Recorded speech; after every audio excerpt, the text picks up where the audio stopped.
kalian upload, kita tunggu.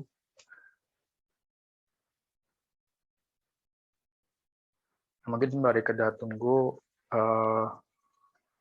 aku mau ngejelasin ini lagi ya. Yang di sininya.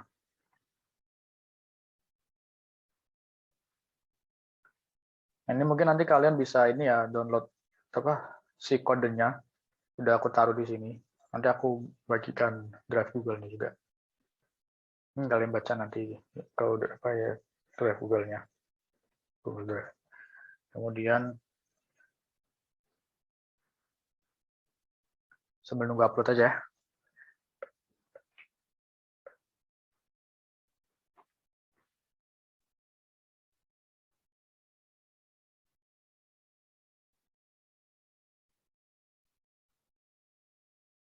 Nah, sudah masuk.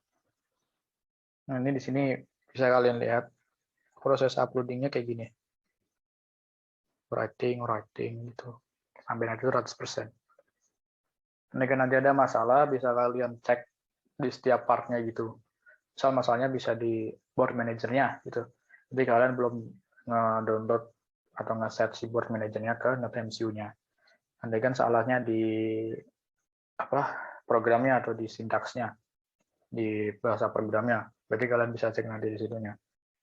Andai kan salahnya di kalian belum nge-download board manager yang tadi yang sebelumnya pakai preference terus pakai link itu. Nanti juga bisa kelihatan salahnya di situ. Oke. Selanjutnya di sini kan ada tulisan hard resetting via RTS pin. Nah, kalian buka dulu di serial monitornya. Ini kan sebenarnya udah ke-detect ya. Nah, ketika kalian pengen masukin ke blinknya, itu kalian harus reset aja. Ini di sini ya. Kelihatan nggak ya? Nah, ini, yang ini. Ini kalian reset, kalian pencet aja. Nah, otomatis kalau ketika udah dipencet, bakal masuk ke itu, connecting itu. Connecting tuh, si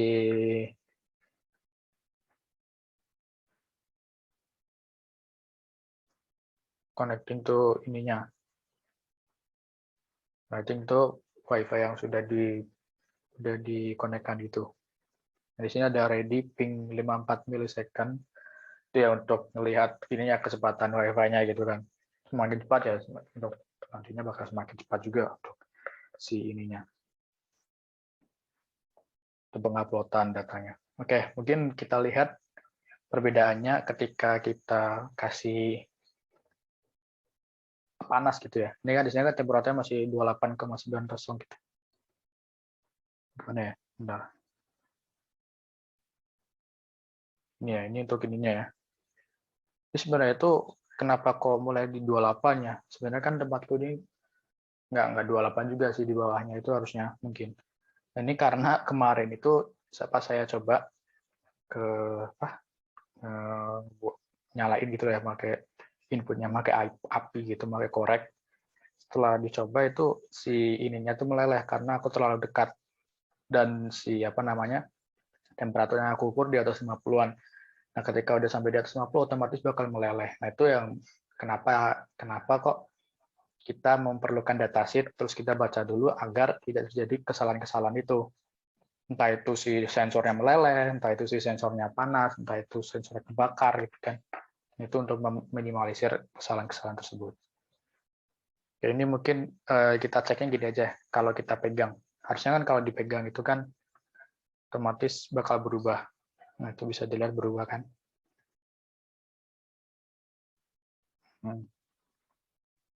Humidity, kenapa kok humidity yang berubah? Karena tangan kan biasanya lembab ya kan? Nah, ketika dipegang, itu bakal humidity-nya berubah naik gitu, kelembabannya naik. Tuh, makanya itu. Terus kenapa kok naik ke 29,3 derajat Celcius si suhunya? Karena ketika digosok-gosok kan, secara kan kalau tangan digosok kan panas ya. Nah, itu karena itu juga panas. Kemudian ini coba aku kasih api ya. Ini aku kasih api sebenarnya, cuman ini aku matiin aja karena susah juga. Nih, aku udah kasih api. Korek. biasa. Nah, itu mulai naik ya. Ininya susah. Tuh, naik kan. Nah, ini lumayan cepat ya. Karena aku deketin. Nah, kalau saya deketin gitu. Oke, itu untuk yang di serial monitornya. Nah, gimana ketika kita cek di apa namanya di Blink-nya, di aplikasi Blink-nya. Ini aku share screen ke HP. Oh iya, sorry, belum aku ini. Aku stop share screen dulu.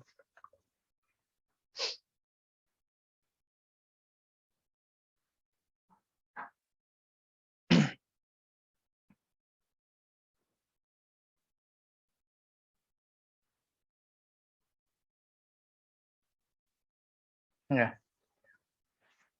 Ini karena udah aku konekin, jadi di sini sampai 40 ya. Karena udah aku konekin sebelumnya kan. Nah, ini kan di sini online since 21.00, Sep 25 sampai 2021 apa? Sep 25 sampai 2021. Itu menandakan kita udah terkoneksi gitu. Terus ini bisa kalian lihat secara lifetime, secara real time-nya, secara real time-nya. Tuh suhunya masih 30 derajat, terus turun lagi 36,9, turun lagi, bakal turun lagi terus. Ini kenapa? Karena tadi kan kita hubungin ke ini ya, kita ukur korek api ini ya. Nah, otomatis kan ketika kalian ukur korek apinya, kalian ukur suhunya, kan si sensornya kan bakal panas ya. Nah, ketika panas, ketika sensor ini pengen ngebalikin lagi ke semula, itu kan bakal butuh waktu lagi, makanya turunnya lumayan lama. Begitu. Kan turunnya lumayan lama tuh, 35 terus 34 gitu. Terus kelembabannya kenapa 40% aja?